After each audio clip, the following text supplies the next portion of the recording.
Sri Sai service entertainment சார்பில் G Raghavan தயாரிக்கும் படம் பேய்கள் ஜாக்கிரதை. புதுமுகங்கள் ஜீவரத்தினம், ஈஷான்யா ஜோடியாக நடித்துள்ளனர்.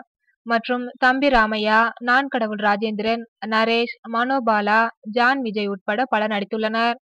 படம் பற்றி இயக்குனர் கண்மணி கூறுகையில், இது திகில் படம். வரிசையாக திகில் படங்கள் ஹிட் ஆவதால் இதை எடுத்ததாக நினைக்க வேண்டாம்.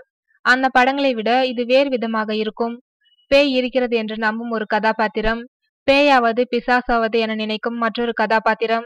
இவர்களை இணைக்கும் சம்பவம் ஒன்று நடக்கிறது. அந்த சம்பவத்தால் பேயை நம்பினார்களா இல்லையா என்பதுதான் கதை. படத்தில் விவேகா எழுதியுள்ள ஒபாமா வந்தாலும் ஓரமா நிக்க சொல்லு என்று தொடங்கும் பாடல் இடம்பெறுகிறது. இதில் தம்பி ராமையாவும் நான் கடவுள் ராஜேந்திரனும் ஆடியுள்ளனர். 80களில் வரும் பாடல் போல இதன் காட்சிகள் அமைக்கப்பட்டுள்ளது. தம்பி ராமையா கமல் ஸ்டைலிலும், ராஜேந்திரன் ரஜினி ஸ்டைலிலும் இதில் இடம்பெறுகிறார்கள். இந்த பாடல் வித்தியாசமாக அமைந்திருக்கிறது என்றார் இயக்குனர் கண்மணி.